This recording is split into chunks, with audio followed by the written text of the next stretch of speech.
Salut à tous, j'espère que vous allez bien. Donc, petite vidéo mise à jour sur le Bitcoin et l'Ethereum. Bien sûr, avant de commencer, je tiens à remercier la communauté. Merci énormément pour votre temps. Merci pour les likes, les commentaires, les partages. Ça fait vraiment plaisir. Et sans plus tarder, on va attaquer la vidéo. Let's go.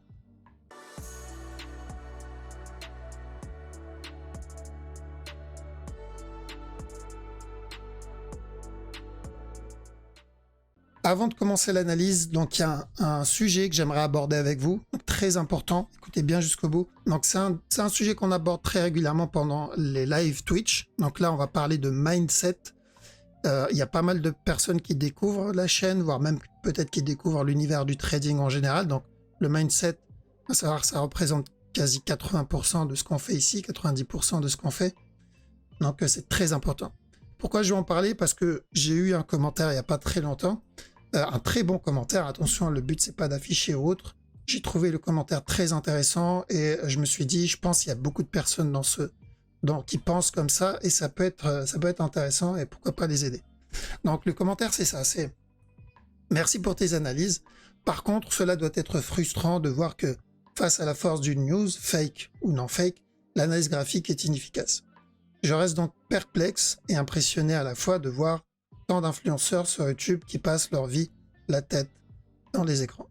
Alors, le but de l'analyse technique, bien sûr, c'est pas, comme je lui ai répondu, c'est pas de faire des prémonitions, c'est de faire des prévisions. D'accord? Donc le but, c'est pas d'avoir une direction à 100%, c'est d'augmenter les probabilités d'avoir cette direction. Okay? En tant que trader, on est conscient qu'on ne contrôle pas le marché. Si demain le Bitcoin décide de drop à 0, il peut le faire. Et on ne pourra pas anticiper ça.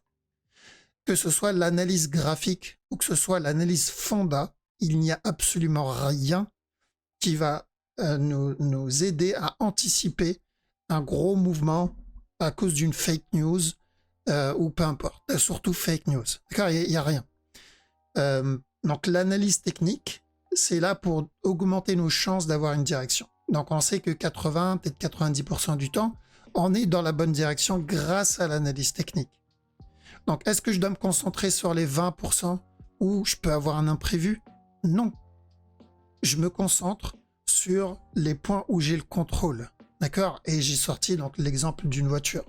C'est pas parce que tu risques d'avoir un accident de voiture que tu ne dois pas mettre de ta ceinture de sécurité. Ta ceinture de sécurité, c'est même si tu conduis très bien, parce que en voiture, c'est le même concept. J'ai pas le contrôle sur ce que les autres vont faire, la conduite des autres. J'ai zéro contrôle sur ça. J'ai le contrôle sur ma conduite et sur mon comportement. Donc, mettre ma ceinture de sécurité, faire attention, respecter le code de la route. Ça, j'ai le contrôle sur ce qui se passe à l'intérieur de ma voiture. Un peu comme pour le trading, j'ai le contrôle sur mon compte. Le trading management, le money management, le risk management, tout ça, j'ai le contrôle. Combien je suis prêt à risquer, le stop loss, le break-even. Donc ça, j'ai le contrôle à 100%. Par contre, j'ai pas le contrôle sur ce que fait le marché.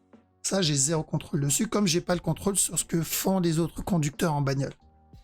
Donc, mais je sais que plus j'ai le contrôle sur ma voiture, donc si je mets la ceinture de sécurité, je respecte le code de la route, je roule pas trop vite, je fais attention autour de moi, je réduis les risques d'accident. D'accord? Et j'augmente les chances d'arriver chez moi ou au travail en bonne santé. Mais il y aura toujours un petit pourcentage, dont j'ai pas le contrôle. C'est-à-dire ce qui se passe à l'extérieur. Et donc il y a toujours un risque. D'accord? C'est pas du 0%, il y a toujours un risque. Et si je pars du mindset du coup de ce commentaire, ça veut dire que parce qu'il y a toujours ce risque, bah du coup OSEF, en fait. Pourquoi mettre la ceinture? Pourquoi conduire? Ça sert à rien de conduire. Au mieux, rester à la maison. Le mindset, c'est ça. Parce que je n'ai pas le contrôle à 100% sur quelque chose, donc je ne dois pas interagir avec cette chose, je dois fuir cette chose. D'ailleurs, c'est à peu près ce que je lui ai dit. Et il m'a répondu, donc quel est l'intérêt de passer autant de temps à faire des prévisions si le marché est aussi dangereux que la circulation routière? Je vous invite à me sortir un truc, une chose, une activité qu'on fait où il y a zéro risque. même parce que je lui ai répondu, je lui ai dit si tu veux pas prendre de risques, le mieux dans ce cas-là, c'est d'éviter l'univers de l'investissement et de trouver un petit CDI quelque part. Mais au final, même là-dedans, même si je trouve un CDI quelque part, je dois prendre la voiture pour aller travailler. C'est un risque. Tu vas te dire tous les mois, je vais avoir mon chèque qui va tomber. C'est sûr à 100%. Mais non, c'est pas sûr à 100%. Ton chèque tombe, même si tu as un CDI. Demain, tu peux avoir un accident de voiture. Demain, ta boîte, elle peut fermer. Il peut y avoir une pandémie comme la dernière fois. Combien de restaurateurs ont dû fermer leurs portes à cause d'une pandémie et d'un imprévu? Rien n'est sûr à 100%. Donc, il faut aller dans une grotte et s'enfermer dans une grotte et en espérant que rien t'arrive. Donc, peu importe ce qu'on fait dans la vie, il y a une part de probabilité qu'il nous arrive un truc. Même aller prendre la douche, on peut glisser, se claquer la tête par terre. Mais on peut réduire ces probabilités. On peut mettre des claquettes ou on peut mettre un tapis antidérapant. D'accord? Donc, nous, on doit vivre notre vie. On choisit quel genre de risque on veut prendre. D'accord? Et à nous de réduire ces risques. En voiture, on se protège et on prend le contrôle sur donc, la conduite. Faire attention, mettre la ceinture de sécurité. Et dans le trading, c'est le même concept. Que ce soit dans le trading ou ouvrir un business, dans ce cas-là aussi, n'ouvre pas de business. D'accord? Parce qu'un business aussi, c'est une probabilité de fail, d'échouer. Ça veut dire quoi? Je ne dois pas prendre de risques dans la vie si je pars de ce mindset, encore une fois. Donc, pour prendre votre métaphore avec la voiture, une ceinture de sécurité n'empêche pas le pire face à la vitesse. Oui, certes, mais ça réduit toujours les chances que ta tête explose sur le pare-brise ou que tu te retrouves de l'autre côté de la route, en fait. Ça supprime pas les chances d'arriver quelque chose, mais ça réduit les chances. C'est comme le stop loss. Un stop loss dans un trade, ça ne supprime pas tes chances de perdre, mais ça réduit les pertes que tu vas avoir.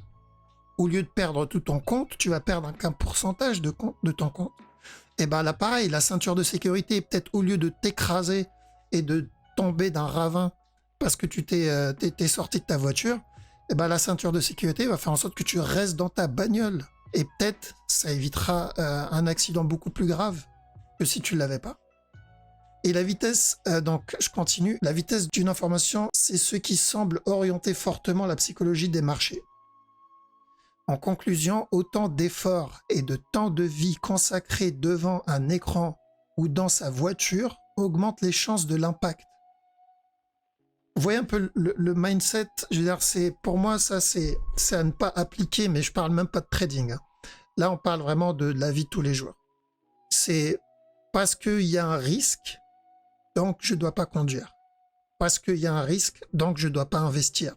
Parce qu'il y a un risque, je ne dois pas, je sais pas moi, investir dans l'immobilier, ouvrir une boîte, faire de la vente, peu importe, il y a un risque. Mais dans ce cas-là, j'aimerais vraiment avoir un domaine où il y a zéro risque. J'en connais pas. Que ce soit prendre sa douche, que ce soit aller aux toilettes, que ce soit manger. À chaque fois que tu manges, tu risques que ta nourriture passe dans le mauvais trou et tu risques de mourir étouffé. Est-ce que ça veut dire qu'on ne doit pas manger? Non. Mais tu peux réduire les risques. Comment? Mâche bien ta nourriture.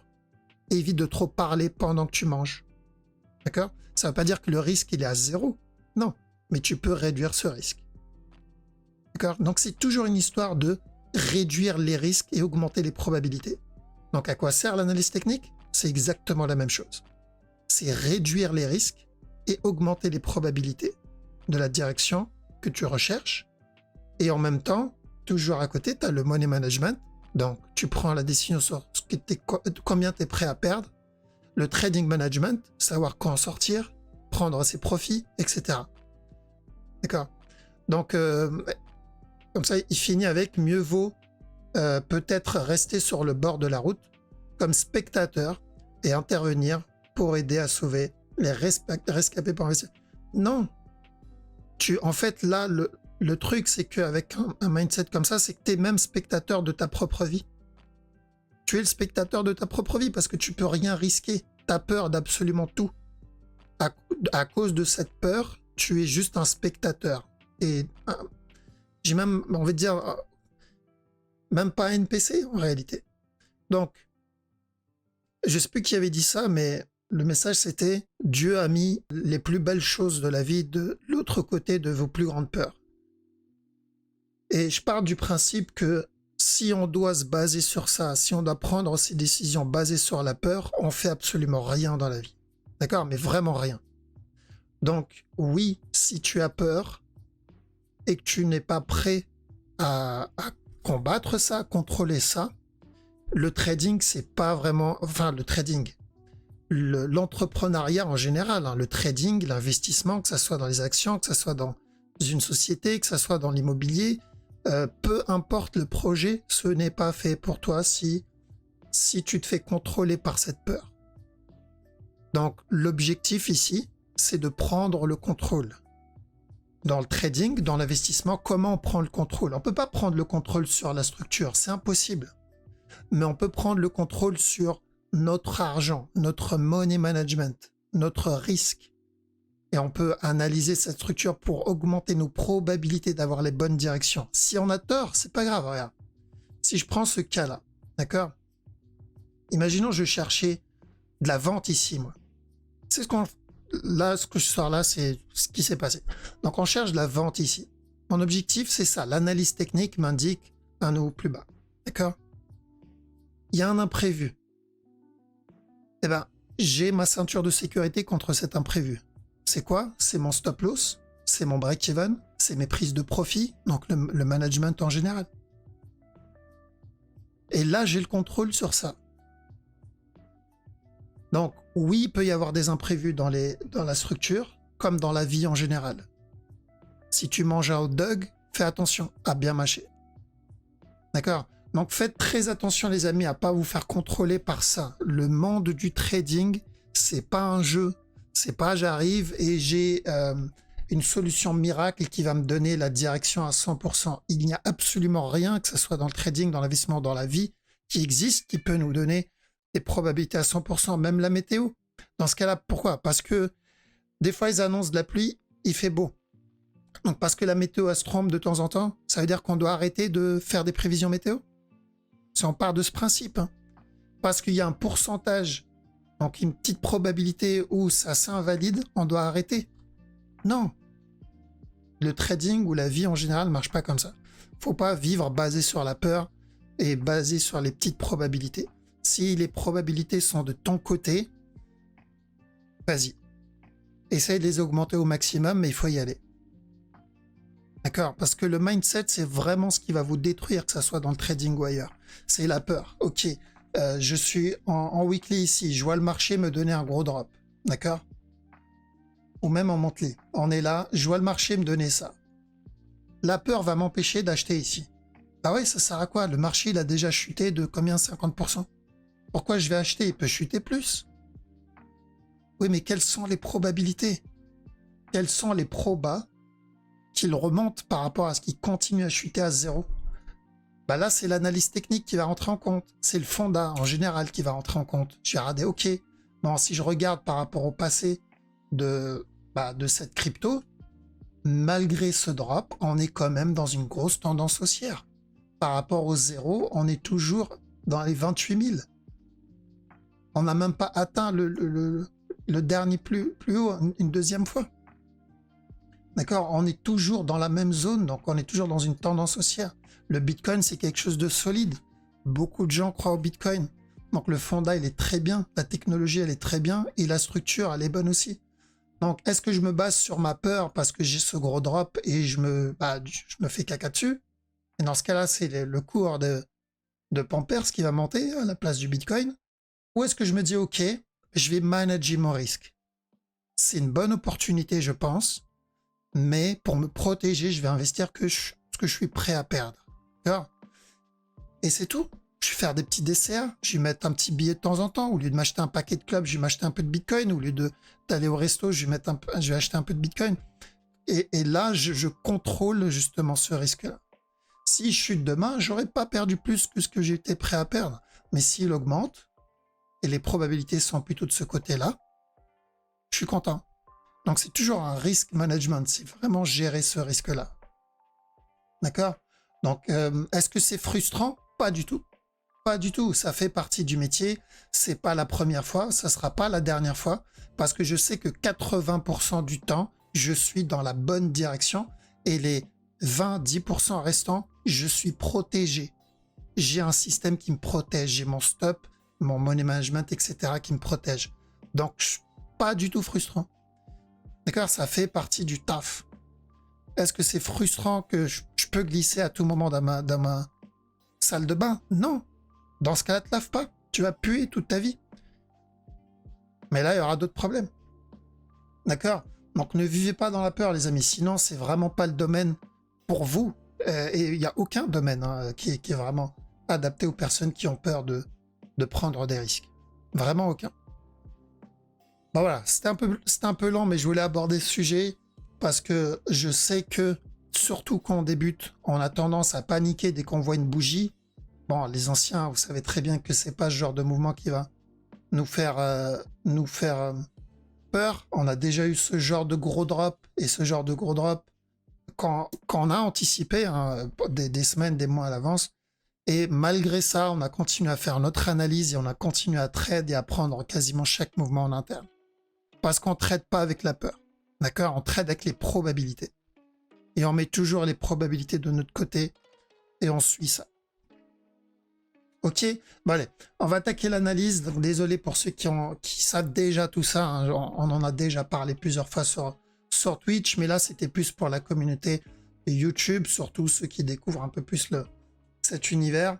Donc BTC, bien sûr, la direction sur le gros move n'a pas changé. Tant qu'on n'a pas pété ce top, pour moi, je cherche un simple regular flat. Ça serait parfait s'il nous donne ça. Ça serait même une très très bonne opportunité, en tout cas pour ceux qui n'ont pas peur d'en profiter, pour prendre la continuation et enfin surtout la grosse impulsion de la grosse time frame peut-être pour le prochain bull run. D'accord? Donc ça, c'est ce que j'attends. Maintenant, est-ce que j'ai une confirmation? Pas vraiment. Ok, là, il est en train de range. On a eu un gros up, un gros spike. Si il corrige, et uniquement s'il corrige, là, pourquoi pas, je peux continuer à chercher de la vente. D'accord? Donc, pour le moment, il a l'air de faire ça. C'est encore trop tôt, mais il a l'air de corriger. Faites attention à ceux qui tradent le 15 minutes. Tant que ce bas n'est pas cassé, vous pouvez avoir potentiellement un petit running flat. Mais oui, pour moi, on est en train de corriger. Que ça soit après avoir donné un running, c'est-à-dire un A, un B, un C, ou sinon, il a déjà fait un regular flat ici, un A, un B, un C. Mais quoi qu'il arrive, pour moi, c'est correctif. D'accord? Ce qui est une bonne chose. Plus il continue à corriger comme ça, et plus je prendrai ce mouvement-là comme un A, ce qu'il donne comme un B, et ensuite, pourquoi pas, un C.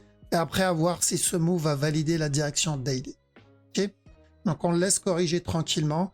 Sur ETH, pourquoi pas un petit running, c'est ce que je cherche ici. Donc, ça comme A, ça comme B, ça comme C.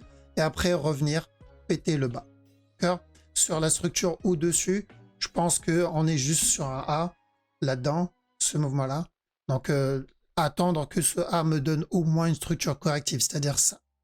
Donc, ou corriger là-dedans, ou revenir péter le bas et on attendra un running plus tard. Okay. Sur le gros move, toujours la même chose. Je rappelle en daily ici. Donc, si c'est pas un flat, là-dedans, on aura un running flat. Comme ça. D'accord, donc, ou un running flat et ensuite un up. Je parle de ce running flat. Ou un regular flat et ensuite un up. Mais faites attention au running. Mais on aura largement le temps de le voir venir aussi. Mais ce mouvement-là, on n'est que au début. Un A ici, et on va chercher le running qui reviendra péter le bas. Donc c'est du 15 minutes, il me semble. Hein. C'est ça, 15 minutes. BNB, alors beaucoup de mèches sur BNB, mais ce que je recherche, c'est le régular ici. Alors tant qu'on n'a pas pété ce top, ça c'est mon A, mon B, mon C.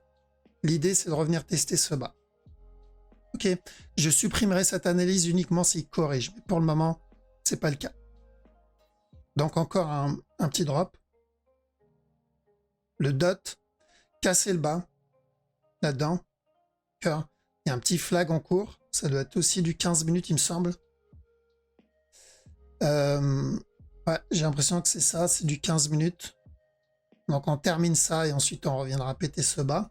Ça peut être pas mal d'ailleurs. EGLD, aussi de la vente. Donc on a validé notre gros up pour un regular flat. Maintenant on cherche de la vente pour revenir péter le bas. Si j'ai la correction, Je continue à chercher de la vente. Sol. Alors sol, même analyse que la dernière fois. Par contre, attention en interne, on peut avoir un C d'abord. Donc ça peut être mon A. Ce qu'il donne là, ça peut être un B, un C, et ensuite revenir tester le top. Donc déjà faire attention en interne. A, B, C. Et ensuite, une fois qu'on a pété ce bas, on peut avoir encore un autre push. Ok? Donc regular flat interne sur le sol. La grosse time frame, bien sûr, c'est la même analyse que la dernière fois. Ça, c'est un beau petit regular sur le VET pour de la vente là-dedans. Et l'objectif, c'est de revenir péter ce bas. Toujours le même. Si je rappelle, on était dans cette zone. On avait dit quoi? Je cherche de l'achat et ensuite de la vente pour revenir péter le bas. Et ça se passe très bien. D'accord? Donc, au final, si on regarde bien, on a quelques structures intéressantes qui sont validées. Exemple, le VET qui n'était pas dégueulasse. Et je crois que le BNB aussi, ouais, le BNB aussi était validé et EGLD. Donc, on a eu pas mal de moves validés quand même. D'accord? Bitcoin, ça a été une surprise sur l'agressivité du move. Maintenant, sur les autres structures, cette agressivité a validé que ça soit un régular ou un running. Donc, bon, tant mieux. J'aimerais bien juste qu'il valide le mouvement daily. Après, l'interne, je m'en fous un peu. C'est plutôt le mouvement daily. S'il vient péter ce top, ça va être problématique pour la suite. D'accord? Parce qu'il va falloir qu'il corrige et ça ne sera pas suffisant par rapport au temps qui reste si on doit se baser sur le prochain bull run. Donc, tant que ce top n'est pas cassé, tant que ce top-là n'est pas cassé, on continue à chercher la même chose. On fait attention à A, un B et voire un C. Le running qu'on avait vu précédemment, c'est-à-dire je crois que c'était dans du 15 minutes, non peut-être une heure, voire même peut-être plus qu'une heure. Pour rappeler de ce running-là, je vous ai dit de faire attention à ce A, ce B, ce C, toujours le même. Il est toujours possible. Mais plus il range là-dedans, plus ça corrige là-dedans, plus on s'éloignera de ce running flat. Donc, on peut trade les petits morceaux en interne, mais gardez en tête la grosse structure, que tout ça, ça peut être juste un B. Et vu que maintenant on sait que c'était une fake news, donc l'assaut, ça peut retomber et le marché peut reprendre son rythme naturel pour venir nous valider notre régular d'origine, de base qu'on recherchait. Et voilà, ça aurait été une panique, encore une fois, pour rien. C'est pour ça on panique pas juste parce qu'il y a une bougie ou juste parce qu'il y a une mèche. C'est pas ça qui va faire le marché. C'est une combinaison de plusieurs mouvements comme ça. Ok? Ça, c'est ici que pour vous faire peur. C'est pour ça qu'il y a eu le message juste après. Le message est dû à ça, parce qu'il y a plein de personnes qui ont eu peur de ça. Et la peur, c'est ce qui fait que les gens vendent au mauvais endroit et achètent au mauvais endroit. On laisse la peur aux toilettes. D'accord? Ici, quand vous êtes devant votre écran, c'est un taf et il n'y a pas de sentiment à avoir devant. Il faut des règles, il faut des backtests et on suit les règles comme un robot et terminé. L'avidité, c'est pareil, d'accord? Que ce soit la peur, que ce soit l'avidité, peu importe, ça on laisse de côté. Et je sais que quand c'est les débuts, c'est très compliqué. Ok les amis, en tout cas, si vous avez des questions, n'hésitez pas. Et encore merci pour la personne qui a posté ce message. Je trouve que c'est très intéressant et je sais très bien que beaucoup de personnes pensent comme ça, surtout au début. Je faisais partie de ces personnes-là. C'est un travail qu'il faut faire sur soi, peu importe le domaine, d'accord? Je me suis inscrit il n'y a pas longtemps à la boxe. J'avais peur de me prendre des coups, mais c'est le seul moyen d'apprendre la boxe, d'accord? C'est de se prendre des coups. Tu ne sais pas boxer si tu ne prends pas de coups. Et du coup, j'ai mis cette peur de côté, je suis allé m'entraîner. Et voilà, je me prends des coups maintenant 2 fois par semaine. Et franchement, je kiffe. Donc n'hésitez pas, allez-y. Des fois, les bonnes choses, les belles choses, les choses qui sont bien pour vous, souvent se trouvent derrière cette peur-là. Ok les amis? Voilà, donc je vous laisse ici. Passez une très bonne soirée. Je vous dis à la prochaine. Ciao.